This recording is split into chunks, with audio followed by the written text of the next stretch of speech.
A brief talk about the millennial kingdom has arrived.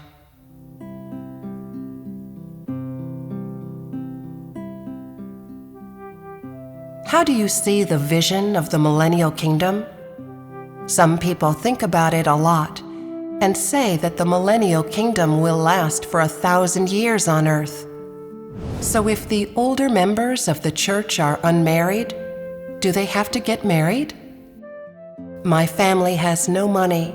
Should I start making money? What is the millennial kingdom? Do you know? People are purblind and severely refined. In fact, the millennial kingdom has yet to officially arrive. During this stage of making people perfect, the millennial kingdom is merely a microcosm. At the time of the millennial kingdom spoken of by God, man will have been made perfect. Previously, we talked of people being like saints and standing firm in the land of Sinim. Only when people are made perfect, when they become the saints spoken of by God, will the millennial kingdom have arrived. When God makes people perfect, He purifies them, and the purer they are, the more they are made perfect by God. When the impurity, rebelliousness, opposition, and things of the flesh within you are expelled, when you have been purified, then you will be beloved by God, and in other words, you will be a saint. When you have been made perfect by God and become a saint, you will be in the millennial kingdom. Now is the age of kingdom. In the age of millennial kingdom, people will depend on the words of God to live, and all nations will come under God's name, and all come to read God's words. At that time, some will call by telephone, some will fax. They will use every means to access God's words, and you too will come under God's words. All this is what happens after people are made perfect. Today, people are made perfect, refined, enlightened, and guided through words. This is the age of kingdom. It is the stage of people being made perfect, and it has no connection to the age of millennial kingdom.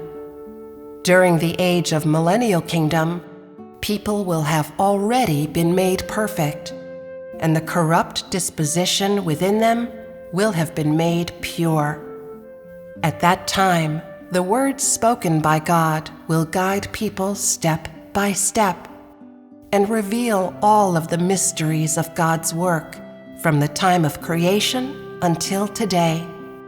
And His words will tell people of God's actions in every age and every day, how He guides people inside, the work He does in the spiritual realm, and will tell man of the dynamics of the spiritual realm. Only then will it truly be the age of Word. Now is merely a microcosm. If people are not made perfect and purified, they will have no way of living 1,000 years on earth, and their flesh will inevitably decay. If people are purified inside, and they are no longer of Satan and the flesh, then they will remain alive on earth. In this stage, you are still purblind, and all that you experience is loving God and bearing Him testimony for every day you live on earth. The millennial kingdom has arrived is a prophecy. It is analogous to the foretelling of a prophet, one in which God prophesies what will happen in the future. The words that God speaks in the future and the words that He speaks today are not the same. The words of the future will guide the age, whereas the words He speaks today make people perfect, refine them, and deal with them. The age of Word in the future is different from the age of Word today.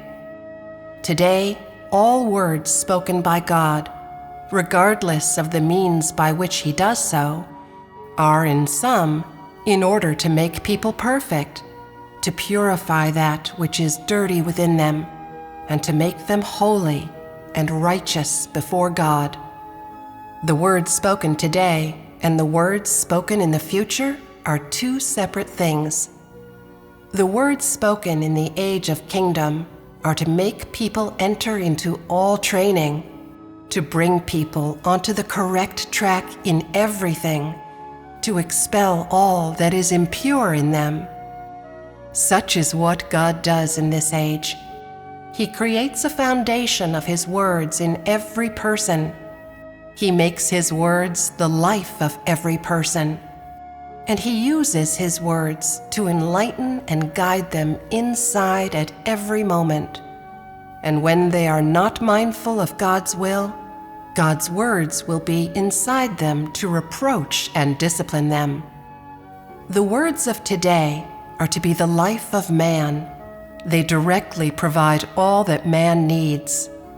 All that he lacks inside is provided for by God's words. And all those who accept God's words are enlightened by eating and drinking His words. The words spoken by God in the future guide the people of the entire universe. Today, these words are only spoken in China, and they do not represent those spoken throughout the entire universe. God will only speak to the entire universe when the millennial kingdom comes. Know that the words spoken by God today are all to make people perfect. The words spoken by God during this stage are in order to provide for people's needs, not in order to allow you to know mysteries or see the miracles of God. That He speaks through many means is in order to provide for people's needs. The age of millennial kingdom has yet to arrive. The age of millennial kingdom that is spoken of is the day of God's glory. After Jesus' work in Judea had been completed, God transferred His work to the China mainland and created another plan. He does another part of His work in you. He does the work of making people perfect with words, and uses words to cause people to suffer much pain, as well as gain much of God's grace. This stage of work will create a group of overcomers, and after He has made this group of overcomers, they will be able to testify to His deeds. They will be able to live out reality and actually satisfy Him and be loyal to Him unto death, and in this way God will be glorified. When God is glorified, when He has made this group of people perfect, will be the age of millennial kingdom. Jesus was on earth for 33.5 years. He came to do the work of crucifixion, and through the crucifixion, God gained one part of glory. When God came in the flesh, He was able to be humble and hidden, and could endure tremendous suffering. Although He was God Himself, He still endured every humiliation and every revilement, and He endured great pain in being nailed to the cross so as to complete the work of redemption. After this stage of work was concluded, although people saw that God had gained great glory, this was not the entirety of His glory. It was only one part of His glory, which He had gained from Jesus. Although Jesus was able to endure every hardship, to be humble and hidden, to be crucified for God, God only gained one part of His glory, and His glory was gained in Israel. God still has another part of glory, coming to earth to actually work and make perfect a group of people. During Jesus' stage of work, He did some supernatural things. But that stage of work was by no means only in order to perform the signs and wonders. It was primarily to show that Jesus could suffer and be crucified for God, that Jesus was able to suffer tremendous pain because he loved God, and that although God abandoned him, he was still willing to sacrifice his life for God's will. After God had completed his work in Israel and Jesus was nailed to the cross, God was glorified, and God had borne testimony before Satan. You neither know nor have seen how God has become flesh in China, so how can you see that God has been glorified? When God does much work of conquest in you, and you stand firm, then this work of God is successful, and this is part of God's glory. You see only this, and you have yet to be made perfect by God, have yet to give your heart entirely to God. You have yet to entirely see this glory. You only see that God has already conquered your heart, that you can never leave him, and will follow God to the very end, and your heart will not change. Thus is the glory of God. In what do you see God's glory?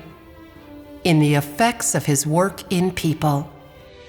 People see that God is so lovely, they have God in their hearts and are unwilling to leave him, and this is God's glory. When the strength of the brothers and sisters of the churches arises, and they can love God from their hearts, see the supreme might of the work done by God, the incomparable might of his words. When they see that his words carry authority, and that he can embark upon his work in the ghost town of the China mainland, when, though people are weak, their hearts bow down before God and they are willing to accept God's words, and when, although they are weak and unfit, they are able to see that God's words are so lovable and so worthy of their cherishment, then this is the glory of God.